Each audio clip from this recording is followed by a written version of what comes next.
Good morning, everybody. Happy Thursday. I am Nancy Quinn, previously Nancy Ganzerkoffer. So you guys are going to be noticing a changing coming up in my website and in my social media. That's already started to happen. So please don't lose me. Just keep up with me. So right now we're still nancyganzerkoffer.com, but that will be changing as well. So keep an eye out for our announcements. And I am here today with my associate coach, Lesley Myrick. Hi, Lesley. Hello, good morning, Nancy Quinn. I've got to get used to it too. I know, it's exciting. It's such an easy name, right?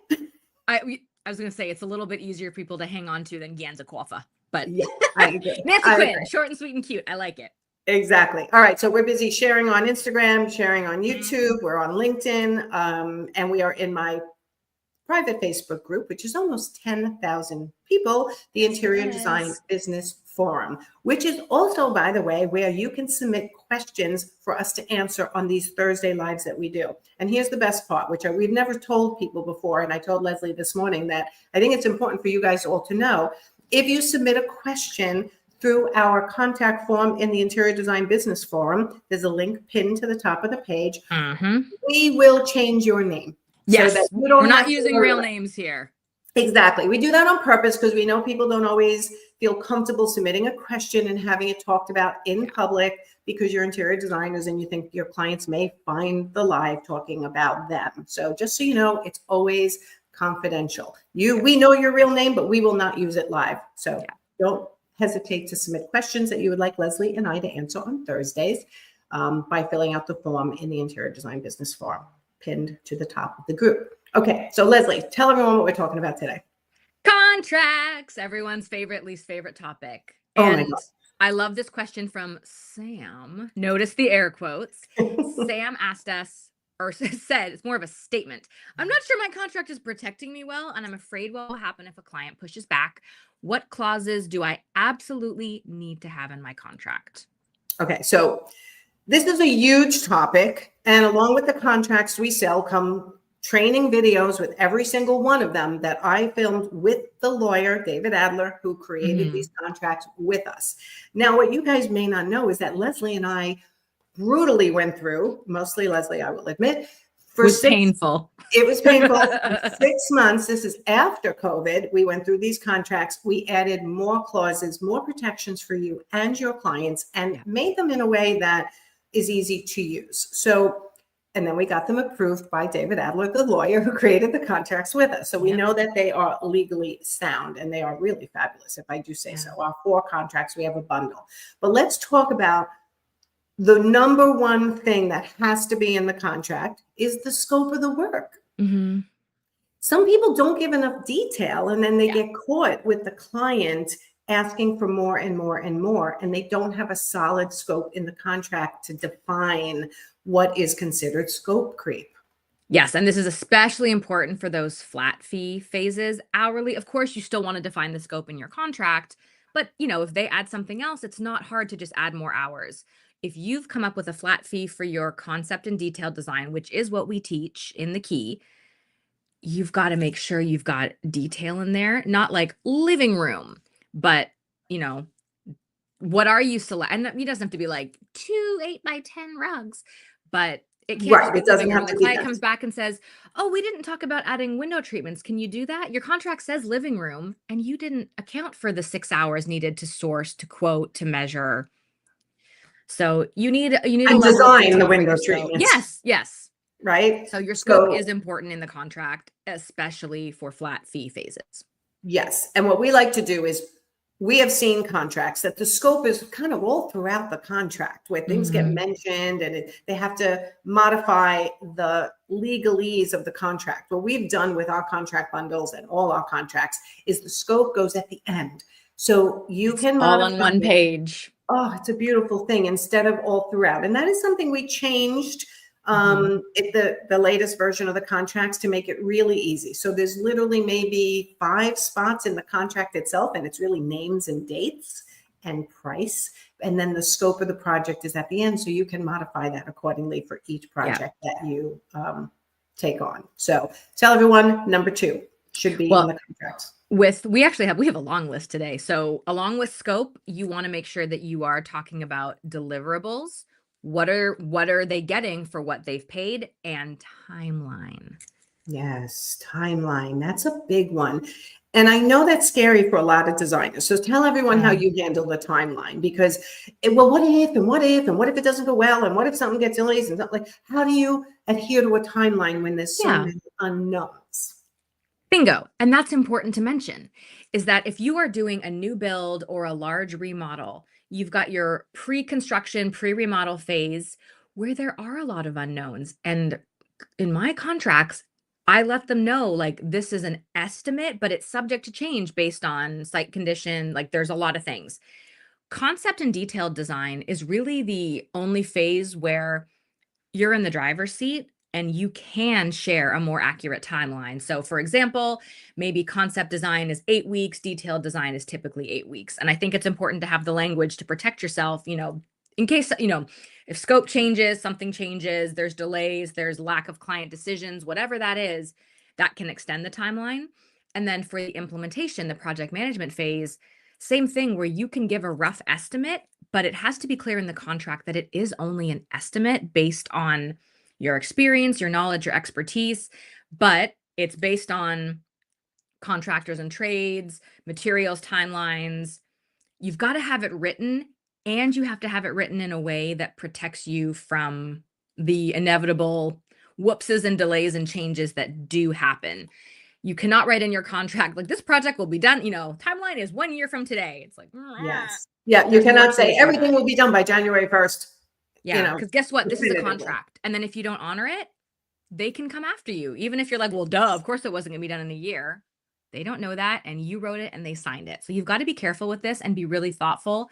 Make sure it's clear and it manages expectations. And there's mention of, basically, this is an ideal situation. Things can happen that can extend this timeline Yes. that Okay. are out of our control. Heather is saying, gee whiz, the contracts I got from you, from David back to 2020. Yeah, that's when I first did the contracts. But you get the free updates. I was going to say, Heather, you got an email, unless you unsubscribed to my email list, that gave you the updates to the contract. Anyone who purchases contracts from me, anytime we update them, we give them to anyone who has purchased them in the past. The updates come for free. So, Heather, you should have them, I hope. Anyway, so these contracts are very solid. Like, I actually looked at it yesterday to see, is there anything else we want to add to it? And they really cover the flat design fee, variable project management fee. And the other thing someone has to actually say in their contract is, are they buying product for the person or are they not, right? They have to have their pricing and purchasing goods sentences in there if that's your business model. So a lot of designers say, I will not do a job unless I'm doing the purchasing, because that's where a lot of my profit is.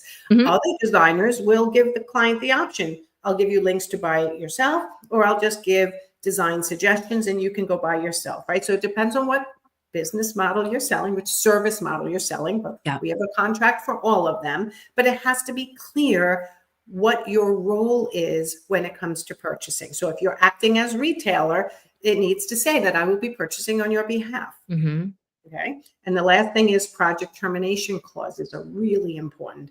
Can the client terminate, under what conditions? Then what responsibility do they have if they're doing that? And can you terminate under what conditions to protect both of you from both? There's so many things. Heather just said, gee whiz, the contracts I got from you for 2020, and my email changed. Go get your new contracts, Heather. They're there. So just email us, Heather, email Sally at info@nancyganzerkorfer.com, and Sally will provide you with the new contracts if you hadn't downloaded them already. So, and that goes for anyone who's purchased contracts from our organization before. All right. Did we forget any of the clauses that we had to talk about? There was one sneaky one in there, but it's a really important one: revisions. What are your terms for revisions? How many rounds are included? What's not included? What would be considered an additional part of your scope? And this seems like not a big deal, but when you have a client who's not loving everything, and like Personally, I only offer one round of revisions. Typically, we teach two. It is up to you, your preference. We have designers come to us who will be like, I'm on my fifth round of revisions, and they're driving. I'm like, no, you can't, like, I hope you're getting paid really well for that. And usually they're not, because they didn't specify what the boundaries were on that. So make sure your contract explains what revisions look like, what the client responsibility is, how long do they have to give you feedback to make those revisions to keep the project on track, how many revisions are included, what's included, how much can be reversed. For example, if they decided at concept design they wanted two sofas facing each other in the living room, you did the whole design on that. At detailed design, they say, you know what? I think we actually want a sectional. That's not Oh, a revision. That's a complete design change that is outside the scope. So you as a designer need to be clear as to what is a revision and what is the timeline and what is the limit on it. And this sounds scary because we're all like, I want to make clients happy and I'll do anything they want. Okay, but you're going to be miserable and you're either going to be broke or they're going to be paying an insane amount of money for something that isn't really fair to them either. yes. And I will say what we're talking about are the actual sentences in your contract. And then Yes. there's the actual adhering to the sentences and the boundaries in your contract, which is Yeah. what I want to say. What Leslie's saying is true. When are they going to have to pay you? How are revisions going to be handled? How many revisions do they get? And if they Mhm. go past any of those boundaries in your contract, do you have the grit and the guts Mm. to go back and say, unfortunately, we've already been through one or two rounds of revisions. My contract says two. The third one I will have to charge you for. If you don't have that ability, then that's coaching you need, not just Yeah. downloading contracts. Okay. Oh, Because I you love have that. Yeah. well, because you have to get past your own money story, your own insecurities, your inability to feel confident that you're doing the right thing by charging them more for going over the boundaries of the contract. And it's okay. And there's lots of ways to do that comfortably, professionally, and gain confidence in that. So just a little sidebar on that. Your contract can say anything, but if you're not adhering to it yourself, then it's really useless, which we see often.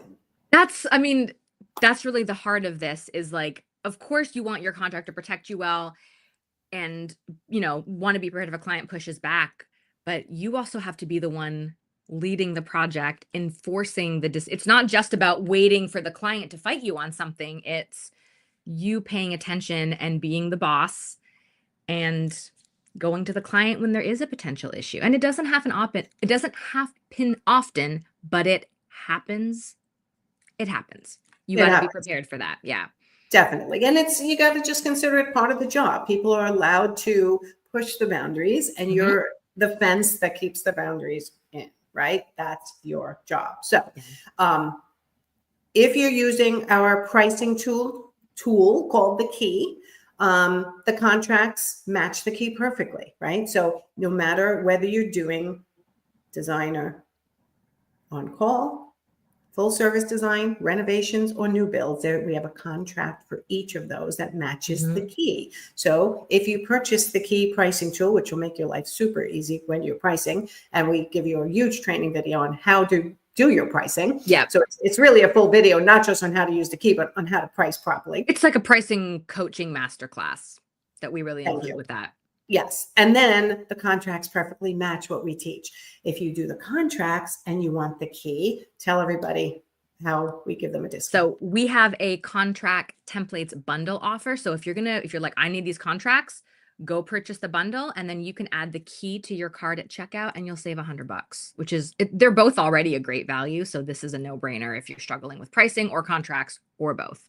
Yeah, it goes either way. So if you buy our contracts, you'll be offered the key for $100 off if you buy the contract bundle. And if you buy the key, you'll be offered the contracts bundle with a discount. So it's good to buy them together if you need them. But Yeah. please, I say this every time. If you purchase anything from anybody, including me, make sure you do the training videos, you read everything, right? I find that people will download templates and contracts and they don't even know what they say. And then they use them. And when they have a problem, they're like, oh, my contract said this. And I didn't realize it. I'm like, Yeah. okay, no. It's like, I'm like this. No, read line by line and understand your contracts, which is why it was really important for me to do the training videos for each of the contracts we sell with David. And we go paragraph by paragraph explaining what it's there for and the legalese behind it, the meaning. So if you ever get questioned by your client, you won't go, I'm not sure, I have to check with my lawyer as to what that means. You will know what that means, which is already like heading towards the right direction of being the CEO of your business, not just a worker bee. Understanding what you're doing, not just doing. Yep. And the hour or two of understanding now is potentially going to save you hours of time and many, many dollars if there ever were a client that pushed back and you didn't have the right clause, you didn't have the right thing in your contract. So please take the time. You're the boss, applesauce. You got to educate yourself on what those contracts say and mean. And Nancy and David Adler have really done some great training videos on each. Watch them on 2x speed if you need to save yourself some time. But please learn and understand what's in the contracts, why, and feel confident. Because there's nothing worse than feeling insecure when a client asks questions about your contract and you don't know the answer. Yeah, but I have to tell you, I'm kind of happy that Heather weighed in, that she's still using the contracts that we originally did. I originally did with David in 2020. So it shows you they are standing the test of time, even the previous version. We just added some extra clauses that kind of appeared during COVID to the new ones and a couple of extra things. So these contracts, if you don't change your pricing model or your service models, these contracts are going to last you for years. And save you thousands and thousands of dollars from having a lawyer do them directly. Right? Or from getting sued by a client. Yes. Oh, I love that. I did get a call like maybe a year ago from one of my clients go, oh my God, I'm getting sued. I'm like, well, your contract protects you. She's like, I never used the contracts you gave me. I'm like, oh my God. Then I can't help you much, but I'll just emotionally support you through this. So please use up-to-date contracts that are accurate for your business model. So our contracts are a flat design fee, variable project management fee for full service design. Tell them renovation and new build, how we. So we have found that a pre-construction or pre-renovation phase is needed. Some designers call that an exploratory phase. It's when you're kind of coming up with the design, getting pricing. There's a lot to figure out before you can quote the rest of the project. And we do recommend that be hourly as well. Build in advance with a block of hours that you work backwards from. We're not asking you to collect in arrears because that's bad business. But we do recommend that is hourly, simply because it's a phase where there's so many unknowns and there's not much in your control. And we have seen so many designers be underwater by trying to charge a flat fee for that. And what they thought would take 6 months takes 2 years. And their contract said, this is what the client gets. And there wasn't a timeline on it. So watch the training. I don't want to overwhelm people with all the nitty-gritty details, but focus on what you need first. Watch the appropriate training videos, and it's there when you're ready to expand and learn more about the other service models and contracts that go along with it. Absolutely. Okay, so quick recap. We want to make sure in your contracts you clearly state simply but clearly the scope, deliverables, timeline, what happens with revisions, payment methods, pricing, and purchasing of goods, what your role is in that, and project termination, how that happens in your case. So that is sort of a recap of what we just talked about. Please go back to the beginning of this video. It's on YouTube if you need to, or in my interior design business forum, so you can rewatch to get all the details. And if you need contracts, you're not using up-to-date contracts, outdated contracts, or contracts that do not match your business model, please click the link I just checked. Interior design contracts, nancyganshofer.com/interior design contracts, and take a look at what we're offering there. It's a great price for a unbelievable value. In my opinion, honestly, with what I see out in the market, it's really agreed. Okay. All right. Anything else, Lesley? Did we talk about it all? If you don't have contracts, go get them. That's all I'm going to say. You need a contract. These are great. A contract that protects. Okay. All right, everyone. So if you have a question for us, in the Interior Design Business Forum private Facebook group, there is a post pinned to the top. It's a little bit of a tongue twister where you can submit questions that we will answer on Thursdays in our Profitable Interior Designer broadcast, Lesley and I, and we do not use your name. So you can feel protected that you are not going to be revealed to anyone that you have a question. Okay. Because I know some people feel funny about that. All right, Lesley, that's it. I will see you next Thursday. Happy Thursday, everyone. Go get those contracts. Okay. Bye, everyone.